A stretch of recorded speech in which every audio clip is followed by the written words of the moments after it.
بسم اللہ الرحمن الرحیم۔ آداب ناظرین، حیدرآباد نے ایک بار پھر NRC، NPR اور CAA کو مسترد کر دیا۔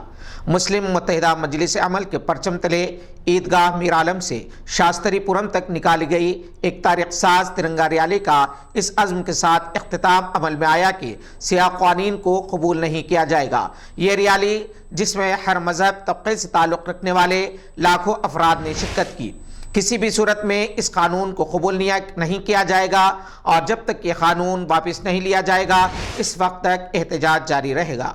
بیرسٹر اسد الدین اویسی نے اس ریالی کی قیادت کی، جبکہ ہندو، دلت، سکھ، عیسائی قائدین بھی موجود تھے۔ انہوں نے ریالی سے خطاب بھی کیا اور ہندوستان کے سیکولر کردار اور اس کے دستور کے تحفظ کے لیے عہد کیا۔ مفتی سید صادق محی الدین نے قومی ترانہ پڑھا۔ جمعیت علماء ہند کے دونوں گروپس کے نمائندے، ریاستی صدور حافظ پیر شبیر احمد اور مفتی غیاث، سعید قادری، ممشاد پاشا، علی مصطفیٰ، حسان فاروقی، حامد محمد خان، سردار ہربنس سنگھ، آصف عمری، مسعود مجتہدی نے خطاب کیا۔ جناب رحیم الدین انصاری نے کارروائی چلائی۔ شہنشین پر جناب مسیح اللہ خان، چیئرمین حج کمیٹی بھی موجود تھے۔ بیرسٹر اسد الدین اویسی نے عوام کو تاکید کی کہ وہ کسی کو بھی اپنے دستاویزات نہ دکھائے اور مکمل طور پر بائیکاٹ کرے۔ حیدرآباد کی ترنگا ریالی میں جتنی تعداد میں قومی پرچم نظر آئے، توقع ہے کہ یہ Guinness book of world record میں شائع ہو سکتے ہیں۔ شاید یہ پہلا موقع ہے کہ کسی ایک ریالی میں اتنی زیادہ تعداد میں قومی پرچم لہرائے گئے۔ ہر طرف ترنگے ہی ترنگے نظر آ رہے تھے اور ریالی میں شامل نوجوانوں نے بہت ہی دلچسپ پلے کارڈز اور بینرز اٹھا رکھے تھے۔ بعض نوجوانوں نے ترنگے کی ٹی شرٹ بھی پہن رکھی تھی۔ ریالی میں خواتین اور لڑکیوں نے بڑی تعداد میں شرکت کی۔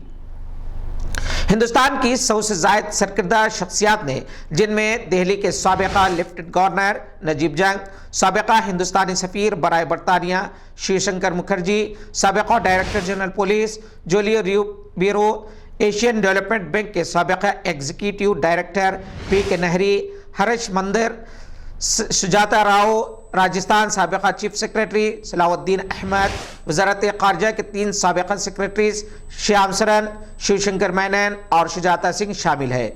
مرکزی حکومت سے مطالبہ کیا کہ وہ CAA سے دستبردار اختیار کرے، کیونکہ یہ غیر دستوری بھی ہے اور ناقابل عمل بھی۔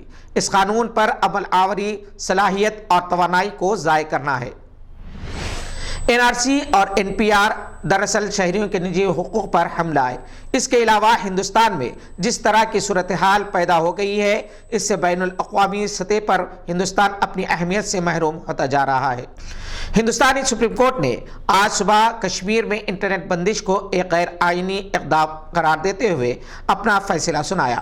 عدالتی فیصلے کے تحت انٹرنیٹ کی غیر معینہ مدت تک کے لیے بندش ملکی ٹیلی کمیونیکیشن قوانین کی خلاف ورزی کے زمرے میں آتی ہے، جس پر عدالت نے حکم دیا ہے کہ تمام تر پابندیاں ایک ہفتے میں اٹھا لی جائے۔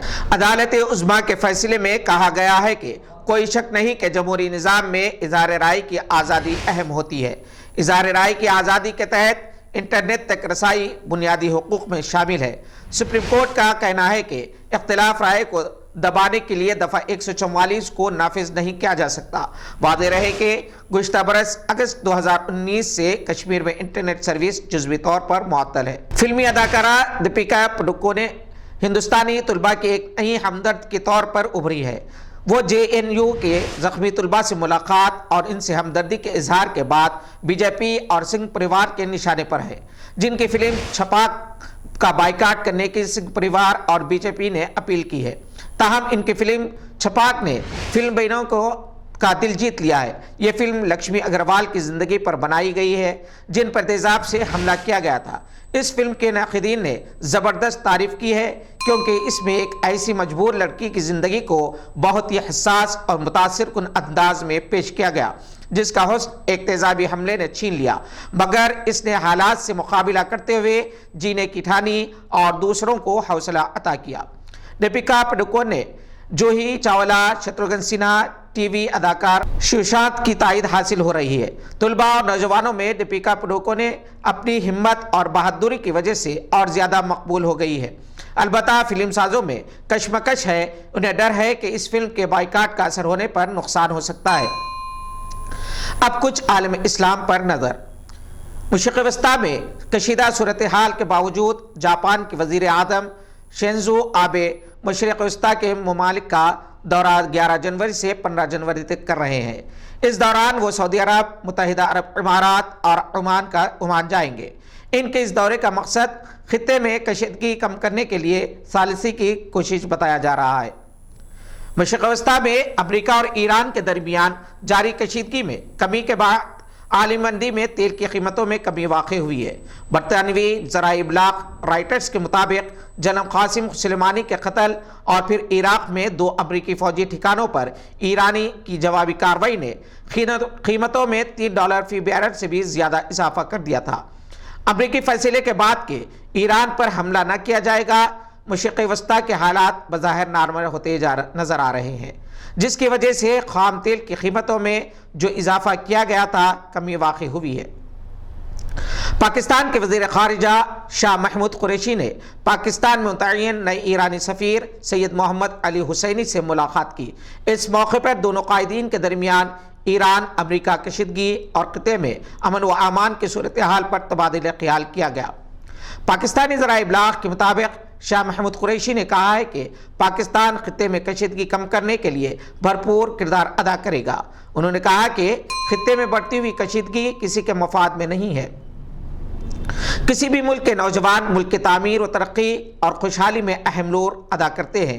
اس سلسلے میں پاکستانی وزیر اعظم عمران خان کی معاون خصوصی فردوس عاشق اعوان کا کہنا ہے کہ عمران خان نوجوانوں کی امید ہے، انہیں ہنرمند بنانا وزیر اعظم کا مشن ہے۔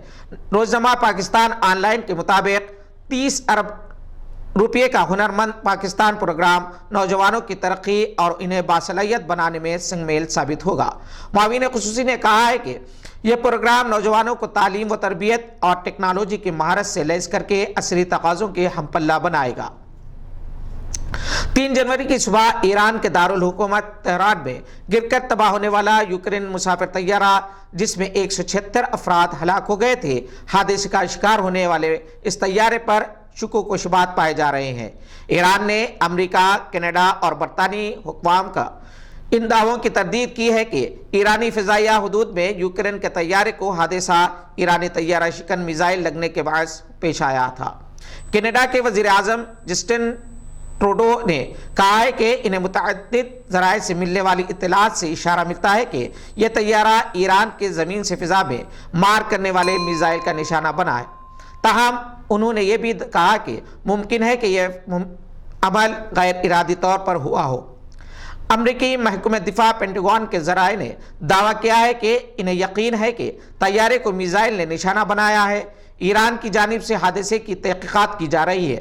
ایران کی جانب سے تحقیقات کی سربراہی کرنے والے حسن رضائی نے آج ایک پریس کانفرنس میں کہا ہے کہ حادثے میں فلائٹ ڈیٹا ریکارڈ کو نقصان پہنچا ہے، لیکن اس کے میموری یونٹ اور کاکپٹ وائس ریکارڈر بظاہر سلامت ہے۔ وائس آف جرمنی کے مطابق ایرانی وزارت خارجہ کے ترجمان عباس موسوی نے آج یوکرین حکام اور طیارہ ساز کمپنی بوئنگ کے اہلکاروں کو طیارے کی تحقیقات کے لیے ایران کا دورہ کرنے کی دعوت دی ہے۔ اب تحقیقات کے بعد ہی پتہ چلے گا کہ حادثے کا شکار ہونے والے طیارے کے ساتھ کیا معاملہ پیش آیا تھا۔ امریکی ایوان نمائندگان میں صدر ڈونلڈ ٹرمپ کے جنگ کے اختیارات محدود کرنے کی قرارداد منظور ہو گئی ہے۔ بتایا جاتا ہے کہ ووٹنگ کے دوران قرارداد کے حق میں 224 جبکہ مخالفت میں 154 ووٹ ڈالے گئے۔ قرارداد کی منظوری کے بعد امریکی صدر ٹرمپ کا کہنا ہے کہ انہیں حملے کرنے کے لیے کسی کی اجازت کی ضرورت نہیں۔ ٹرمپ سے سوال کیا گیا کہ آیا وہ ایران کے خلاف مزید فوجی کارروائی میں کانگریس سے اجازت طلب کریں گے، جس پر ان کا کہنا تھا کہ انہیں اجازت دینے کی ضرورت نہ ہے اور نہ ہونی چاہیے۔